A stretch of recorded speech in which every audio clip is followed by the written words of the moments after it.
Good morning शेतकरी बांधवांनो, मी प्रमोद गायकवाड दिशा सेंद्रिय शेतीची यूट्यूब चॅनल तुमचं सर्वांचं हार्दिक स्वागत. आज दिनांक 17 मे 2026 रोजी पुन्हा एक नवीन विषय तुमच्यासाठी घेऊन आलेलो.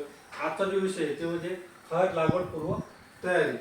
विदर्भामध्ये मागच्या वर्षी सुद्धा हळद या पिकाची जास्त प्रमाणात लागवड झाली आणि या वर्षी सुद्धा हळद या पिकाचे जे प्रमाण आहे लागवडीचे हे वाढणार आहे. कारण 2-4 वर्षाचा जर आपण अभ्यास केला तर हळद या पिकाला चांगल्या पद्धतीने भाव भेटत आहे, म्हणून शेतकरी त्या ठिकाणी वळत आहे. सोयाबीनला भाव सुद्धा भेटत नाही आणि आवरेज दरवर्षी आपलं घटत चाललेलं आहे. म्हणून आता यावर्षी सुद्धा आपलं मुख्य पीक हळद असणार आहे. पण जे नवीन शेतकरी यावर्षी हळद लागवड करणार हे दुसऱ्याचं ऐकून यावर्षी हळद लागवड करणार की दुसऱ्या शेतकऱ्याने जास्त पैसे त्या ठिकाणी हळद या पिकाच्या माध्यमातून कमवलं म्हणून मला हळद लावायची, कुठल्या प्रकारचं नॉलेज न घेता ते हळद यावर्षी लागवड करणार त्या शेतकऱ्यांसाठी सुद्धा हा व्हिडिओ महत्त्वाचा असेल. जे जुने शेतकरी ज्यांना 2-4 वर्षाचा 10 वर्षाचा अनुभव त्यांना जास्त या व्हिडिओची गरज नाही, पण जे नवीन शेतकरी यावर्षी लागवड करणार त्यांच्यासाठी हा महत्त्वाचा विषय असणार आहे. हळद लागवड करण्यापूर्वी पूर्व तयारी काय काय असते, तर त्यामध्ये पहिली तयारी असते ते म्हणजे आपल्याला आपल्या जमिनीची निवड करायची. आपली जी जमीन आहे ही कशी याचा अभ्यास आपल्याला असणं गरजेचं आहे. हळद या पिकासाठी भारी मध्यम जमीन, पाण्याचा चांगल्या पद्धतीने निचरा होणारी जमीन लागते. चुनखडीयुक्त जमीन नाही पाहिजे. चुनखडीयुक्त जमीन असेल तर त्या ठिकाणी पुढे बरेचसे समस्याचा करपा जास्त येते, उत्पन्न त्या ठिकाणी घटते. त्यानंतर पाण्याचा निचरा होणे, चांगलं पाण्याचा निचरा होणारी जमीन आपल्या ठिकाणी लागते. त्यानंतर जमीन नरम आणि भुसभुशीत, जमिनीचा पेस सुद्धा चांगला मेंटेन असणं गरजेचं. 7 ते 7.5 किंवा 6.5 ते 7.5च्या रेंजमध्ये आपल्या जमिनीचा पेज असणं गरजेचं आहे. सेंद्रिय खत सुद्धा जमिनीचा चांगला असणं गरजेचं आहे. अशी जमीन, मध्यम भारी जमीन आपल्या हळद पिकासाठी असणं गरजेचं आहे. चिकन पॅक होणारी जमीन सुद्धा हळद या पिकासाठी चालत नाही, म्हणून त्या सुद्धा जमिनीचा अभ्यास तुम्हाला असणं गरजेचं आहे. त्यानंतर बेने निवड, बेने व्हेरायटी आणि बेने निवड. मित्रांनो, आपल्या भागामध्ये सलम, कृष्णा ह्या 2 व्हेरायटी जास्त प्रमाणात चालतात, तर तुम्ही सलमचीच लागवड करा. आणि पण बेणे निवडताना चांगलं प्रतीचं बेणं, त्याला कुठल्या प्रकारची बुरशी लागली नसली पाहिजे. ज्या शेतातून तुम्ही बेणे घेणार आहेत त्या शेतामध्ये मागच्या वेळेस सड लागली नसली पाहिजेत, अशाच बेण्याची निवड तुम्हाला करणं गरजेचं आहे. कंद, कांडी दोन्ही पद्धती तुम्ही लागवड करू शकता. 30 ते 40 ग्रामच्या वरी असणं गरजेचं आहे. चांगलं म्हणजे त्याला आपण म्हणतो रोग प्रतिकारयुक्त चांगलं बेणं असणं गरजेचं आहे. त्यानंतर तिसरा मुद्दा आहे ते म्हणजे जमिनीची मशागत. तर हळदीसाठी जमिनीची मशागत करणं अत्यंत गरजेचं आहे. जमीन नरम आणि भुसभुशीत असणं गरजेचं. त्यासाठी आडवी उभी नागडी करणं गरजेचं आहे. पंजे मारून घेऊ शकता, रोटा मारून घेऊ शकता. त्या जेवढी माती मोकळी होईल तेवढं करणे गरजेचं आहे पूर्व मशागतमध्ये. आणि रोटा झाल्यानंतर सुद्धा तुम्ही नंतर बेड चांगल्या पद्धतीनं पाडू शकता. त्यानंतर खत खरेदी. मित्रांनो, हळद हे पीक, हळद असेल, अद्रक असेल किंवा आपलं केळी असेल, हे पीक या पिकासाठी खत हे जास्त लागतात. खताळ पीक ज्याला म्हणतो आपण. जेवढं तुम्ही चांगल्या पद्धतीने नियोजन करसाल खताचं तेवढं जास्त उत्पन्न तुमचं त्या ठिकाणी वाढणार आहे. म्हणून खत नियोजन करणं अत्यंत गरजेचं आहे. त्याच हिशोबाने खताचं सुद्धा तुम्ही प्लॅनिंग करा. त्यानंतरचं आहे शेणखत नियोजन. मित्रांनो, बरेचसे शेतकरी शेणखत जमिनीमध्ये टाका म्हणतात किंवा ज्यांच्याकडून ते बियाणे घेणार आहेत ते सुद्धा त्यांना रिकमेंड करतात की जमिनीमध्ये शेणखत असणं गरजेचं आहे. शेणखताचे आतापर्यंत आपण फायदे दाखलेले किंवा जे आपल्याला भेटेल ते आपल्याला फायदे सांगते, पण शेणखताचे दुष्परिणाम आतापर्यंत आपल्याला कोणी सांगितलेले नाही. शेणखत जर चांगलं 3-4 वर्ष चांगलं कुजलेलं असेल, जसं गांडूळ खतासारखं बारीक झालेलं असेल, तर ते आपल्या जमिनीमध्ये अमृतासारखं काम करते. त्यासारखं जगात कुठलंच शेणखतामध्ये खतच नाही. पण ते कुजलेलं नसेल तर त्याच्यासारखे साईड इफेक्ट सुद्धा आपल्याला बघायला भेटणार नाही. एवढे भयानक साईड इफेक्ट त्याच्यामध्ये.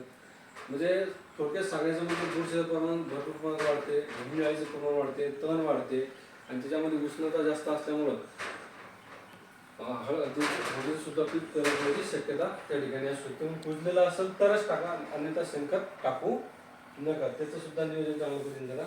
आणि त्यानंतरचा मुद्दा आहे की म्हणजे लागवड टायमिंग सांगता आला पाहिजे. हळद या पिकाचं लागवडीचं जे टायमिंग आहे 15 मे ते 15 जून पर्यंत तुम्ही कधीही करू शकता. पण यावर्षीचा जर विचार केला तर टेम्परेचर भरपूर आहे. 44-40च्या वर यावर्षी टेम्परेचर होतं. त्यामुळं जास्त गडबड करू नका. जूनच्या पहिल्या आठवड्यात जरी तुम्ही हळद लागवड केली तर चांगल्या पद्धतीने तुम्ही नियोजन करून तुम्ही त्या ठिकाणी फायद्यामध्ये तुम्ही राहू शकता. त्यानंतर एवढी प्रोसेस झाल्यानंतर तुम्हाला यावर्षी जर चांगलं उत्पन्न घ्यायचं असेल हळदीचं जर एकरी ओलं 200 ते 250 क्विंटल जर तुमचं बेणं निघत असेल तर 1 नंबर हळद आपण त्या ठिकाणी मिळू शकतो. तर हळद आपल्याला घ्यायला पुरते. वाळल्यामध्ये पुढे 35-40 क्विंटल बरेचसे शेतकरी घेतात आणि तसं जर नियोजन झालं आपलं तर आपण हळदीमध्ये फायद्यात राहणार, अन्यथा आपल्याला सोयाबीन चांगलं पाहिजे. कारण 9 महिने 12 महिने आपल्या याच्यामध्ये जातात, तर 3 पिकाचा विचार करून, जसं सोयाबीन असेल, तूर असेल, हरभरा असेल, या 3 पिकाचा विचार करूनच आपल्याला इथं उत्पन्न झालं पाहिजे. त्यासाठी यावर्षी जर तुम्ही 25% रासायनिक आणि 75% जर सेंद्रिय खता जर तुम्ही वापर केला तर निश्चितच तुमचं हळदीचं उत्पन्न त्या ठिकाणी वाढलेलं असणार आहे. कारण हळद जे पीक हे जमिनीतलं पीक आहे आणि जमीन नरम भुसभुशीत असणं गरजेचं आणि सर्व कंटेंट भेटणं गरजेचं आहे. रासायनिक बोलून आपण NPK शिवाय काहीच देत नाही. तुम्ही वॉटर सोल्युबलमध्ये असेल का दाणेदारमध्ये असेल, पण सेंद्रियमध्ये जर गेलो तुम्हाला सर्व त्या ठिकाणी भेटणार आहे. त्यासाठी आम्ही ग्रीन प्लॅनेट बायोप्रोडक्ट या कंपनीचं 230 दिवसाचं शेड्यूल आम्ही तयार केलेलं आहे. आमच्या पद्धतीने जर तुम्ही त्या ठिकाणी गेले तर कोण्या दिवशी ड्रिंचिंग करायची, कोण्या दिवशी फवारणी करायची, कोण्या दिवशी ड्रिपनं प्रोडक्ट सोडायचे, काय करायचं, कसं करायचं, पूर्ण 230 दिवसाचं शेड्यूल, जमीन तुमचं डोकं आमचं, या पद्धतीने जर तुम्ही गेले तर निश्चितच तुम्ही चांगला ॲव्हरेज त्या ठिकाणी घेऊ शकता.